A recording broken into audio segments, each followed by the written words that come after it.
मिरज शहर सुधार समितीचा विशाल पाटील यांना सशर्त पाठिंबा जाहीर. सांगली लोकसभा निवडणुकीत अपक्ष उमेदवार विशाल पाटील यांना मिरज सुधार समितीनं जाहीर पाठिंबा दिलाय. मिरज रेल्वे जंक्शन विकास, रखडलेला छत्रपती शिवाजी महाराज रस्ता आणि मिरज औद्योगिक वसाहतीतील बंद पडत असलेले उद्योग याबाबत ठोस भूमिका घेण्याचं आश्वासन विशाल पाटील यांनी मिरज सुधार समितीच्या पदाधिकाऱ्यांना दिलं. यावेळी ज्येष्ठ नेते सुरेश बापू आवटी, माजी स्थायी समिती सभापती निरंजन आवटी, अशोक सिंग राजपूत, ॲडव्होकेट इर्शाद पालेगार उपस्थित होते.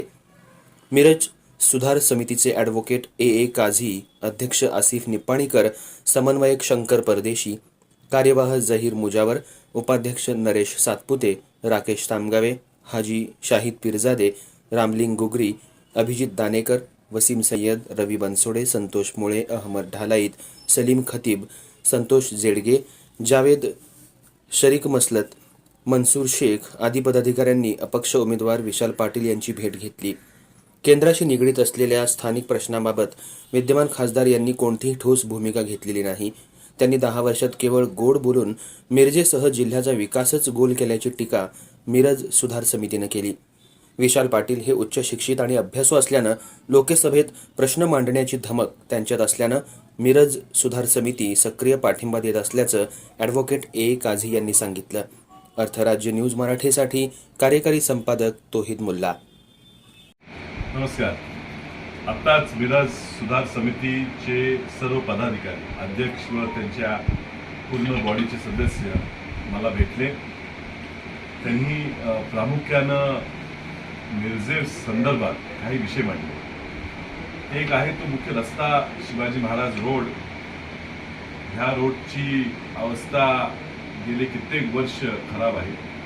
छत्रपती राजेंच्या नावाने हा रस्ता आहे आणि ही अवस्था मिरजकरांची ह्या रस्त्यावरनं प्रवास करत असताना अत्यंत कठीणाईतनं जातो. हा रस्ता पूर्ण झाला पाहिजे यासाठी त्यांनी संघर्ष केला आहे, पण अजूनही त्याला यश आलं नाही, कारण लोकप्रतिनिधी त्या बाबतीत विचार चांगला करत नाही. हे सोडून मिरज MIDC जी खरं म्हणजे आपल्या तरुणांना एक नोकरी मिळण्याचं ठिकाण आहे, उद्योग सुरू करण्याचं ठिकाण आहे, त्या ठिकाणी ज्या सुविधा उपलब्ध करून दिल्या पाहिजे त्या न दिल्या गेल्यामुळे मिरज MIDCची अवस्था सुद्धा अत्यंत खराब झालेली आहे. बऱ्याचपैकी तिथे उपलब्ध असलेले युनिट्स हे बंद पडलेले आहेत. तर त्यात लक्ष घालणं हा एक प्रामुख्याने मुद्दा मांडलेला आहे. आणि ह्याच्या पलीकडे जाऊन मिरज जी आपलं जंक्शन आहे, कनेक्टिव्हिटी आज खूप महत्त्वाची आहे, म्हणून एअरपोर्टची मागणी होते, ड्रायपोर्टची मागणी होती. मिरज जंक्शन आहे म्हणून मिरजेचं डेव्हलपमेंट झालं. मेडिकल हब आज भारतात नाही असा मेडिकल हब हा मिरजेत तयार झाला, हा जंक्शनमुळे. पण ह्या मिरज जंक्शनचं डेव्हलपमेंट करणं अत्यंत गरजेचं होतं, कारण त्यांनी तिथं आता अवस्था वाईट झालेली आहे, प्रवाशांना त्रास होतो आणि म्हणून त्या ठिकाणी काहीतरी सुधारणा झाली पाहिजे ही त्यांच्या सगळ्यांची मागणी आहे. मोठ्या प्रमाणात हा जंक्शनचं डेव्हलपमेंट झालं तर आपोआप सांगली मिरज या पूर्ण महापालिका क्षेत्र पूर्ण महापालिका क्षेत्राचाच विकास होईल.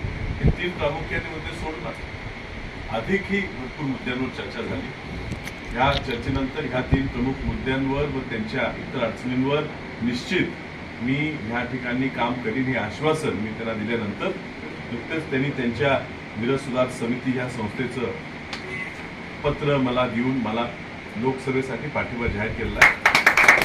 मी त्या सर्व सदस्यांचं मी मनापासून आभार मानतो आणि त्यांचा चांगला लोकप्रतिनिधी म्हणून मी काम करीन हे मी त्यांना पुन्हा एकदा आश्वासन देतो.